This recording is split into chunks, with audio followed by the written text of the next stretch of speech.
예수 그리스도 제스문회장 주에 1점 남을 위한 신앙. 고통받는 그의 아들을 대신하여 고민하는 아버지의 간구, 즉 우리를 불쌍히 여기사 도와 주옵소서. 마가복음 9장 22절에서 그가 아들의 경우를 자신의 경우처럼 생각한 것을 알 수 있다. 우리는 가나안 여자 하나가 귀신 들린 딸이 있었으므로 예수께 자기를 불쌍히 여겨달라고 애원했던 일을 마태복음 15장 22절, 본서 359페이지 기억한다. 이러한 경우 신앙은 타인에 의해 고통을 당하고 있는 자를 위해 행사되었던 것이다. 이와 동일한 경우를 그의 하인의 병을 위하여 간구한 백부장의 예에서 찾아볼 수 있다. 그의 신앙은 특별히 예수님의 칭찬을 받았다. 마태복음 8장 5에서 10절, 본서 253페이지. 또한 딸이 죽게 된 야이로의 경우 누가복음 8장 41절, 42절, 49절, 50장, 본서 316페이지와 그들이 병든 친척과 친구를 예수께 데리고 갔던 많은 예에서 이러한 신앙을 찾아볼 수 있다. 앞에서 본 바와 같이 병고침을 받을 수 있는 신앙은 병고치는 신앙, 본서 321페이지과 마찬가지로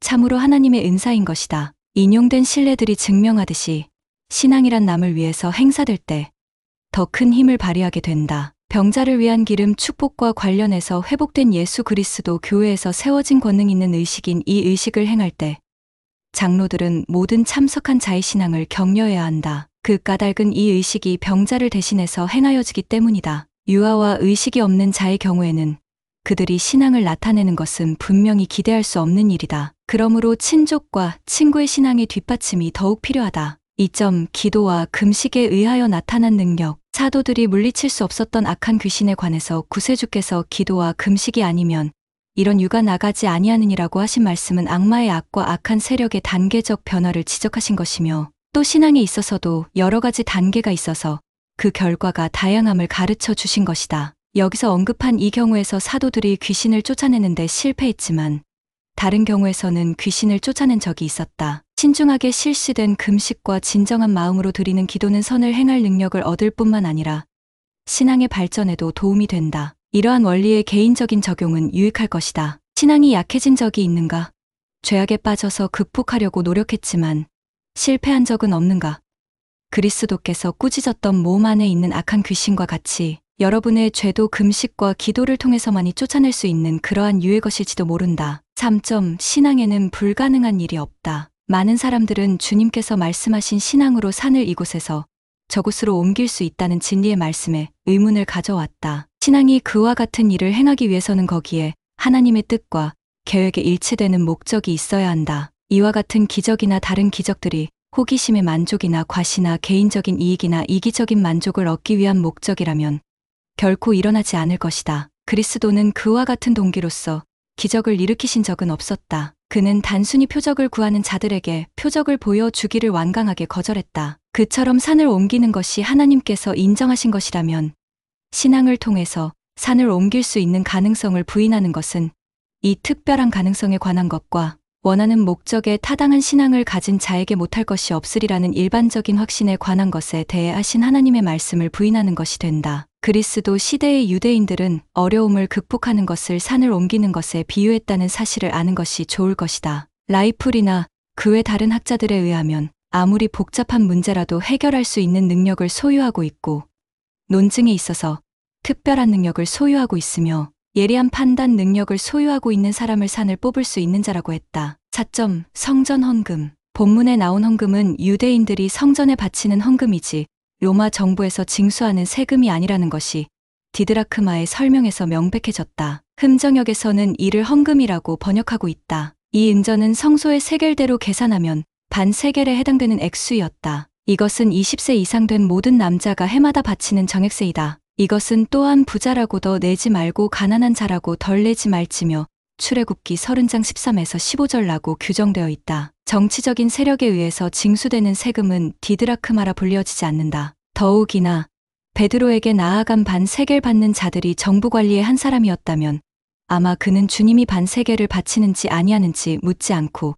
대신 세금을 요구했을 것이다. 후에 성전에 파괴되고 난 후 유대인들이 받은 많은 모욕 중에는 그들의 성전 헌금을 주피터 캐피토리너스라는 이교도 사원의 헌금으로 바치도록 선포한 로마인들에게 강제로 바치는 일이었다. 조세퍼스 유대인 전쟁사 17권 6장 6절는 베스파시온 황제에 관해서 다음과 같이 말했다. 그들이 어디에 있든지 또한 헌금을 바치게 했고 예루살렘 성전에 헌금을 바치듯 해마다 디드라크마를 카피톨 옛 로마 주피터 신전에 바치게 했다. 5점 달란트와 데나리온. 주님은 임금에게 1만 달란트 빚진 자와 동료 종에게 100데나리온 빚진 두 사람을 대조시킴으로써 커다란 불균형과 현저한 차이의 경우를 설명하려고 하셨다. 이 비유에 나와 있는 실제 액수는 그리 중요한 것은 아니다. 우리는 여기에 나온 달란트의 종류는 무엇인지 알 수 없다. 달란트의 종류에는 아티카 달란트와 히브리의 은 달란트와 금 달란트가 있었으며 이것은 각각 그 가치가 달랐다. 옥스포드 성서 사전의 방주에는 다음과 같이 기록되어 있다. 한 달란트는 은 750온스에 해당된다. 5실링부터는 온스로 불리우며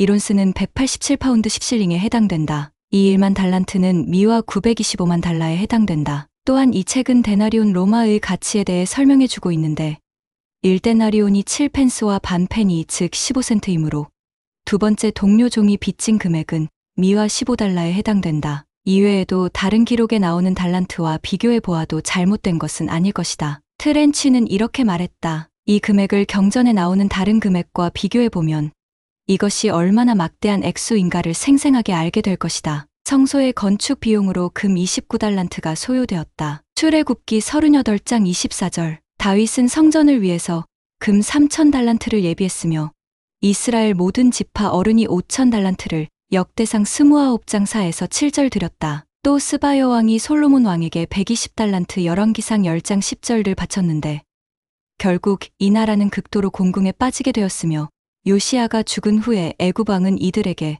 금 1달란트를 벌금으로 내게 했다. 역대하 39장 3절. 페러는 왕에게 빚지고 있는 종의 부채는 동료 종이 그에게 빚지고 있는 액수의 125만 배나 된다고 추산하고 있다. 6점. 노예 제도의 인정. 어떤 독자는 악한 종에 비유해서 그들은 노예 제도의 인정을 발견할 수 있다고 생각한다. 이 이야기에서 이 커다란 부채를 진 종은 그의 아내와 자녀와 그가 가진 모든 소유를 팔아 빚을 갚아야만 했다. 이 이야기 전체를 합리적으로 생각해 볼 때 기껏해야 특정한 왕의 명령에서 채무자와 그의 가족을 팔아야 한다는 기사를 발견할 수 있다. 그 당시 노예나 종이나 농노의 매매가 법적으로 인정되어 있었다. 비유의 목적은 전혀 노예제도나 그 밖의 다른 사회제도를 승인하거나 비난하기 위한 것이 아니다. 모세의 율법에는 노예에 관한 사항이 명시되어 있다. 하갈에게 격려와 축복의 메시지를 전해준 여호와의 사자는 그녀의 여주인의 권능을 존중했다. 창세기 16장 8절, 9절. 사도의 시대에도 정치적인 제도에 반대하지 않고 세속적인 법에 순종하여 합당한 생활을 하도록 지시하였다. 에베소서 6장 5절, 골로새서 3장 22절, 디모데전서 6장 1에서 3절, 베드로전서 2장 18절. 기성 관습이나 제도나 법의 인정과 그것에 순종하는 것은 반드시 개인적으로 그 제도를 승인한다는 뜻은 아니다. 세상을 새롭게 할 그리스도의 복음은 현존하는 정부에 대해서 혁명을 일으키거나 무정부주의나 폭력에 의해서가 아니라 개인의 의무를 가르치고 사랑의 정신을 퍼뜨림으로써 널리 보급될 것이다. 하나님의 사랑이 인간의 마음 속에 심어질 때 인간은 그들의 이웃에 대하여 사심없는 사랑을 갖게 되며 사회 제도나 정부는 최대 다수의 최대 행복을 위해서 일하게 될 것이다. 인간이 그들의 마음을 활짝 열고 예수 그리스도의 복음을 받아들일 때까지는 부정과 압제와 노예 제도는 어떠한 형태로도 존재할 것이다. 개인의 이기심에서 우러나오는 사회 죄악을 근절시키기 위한 시도는 이기심이 커지고 만연되는 한 무익한 일이 될 것이다.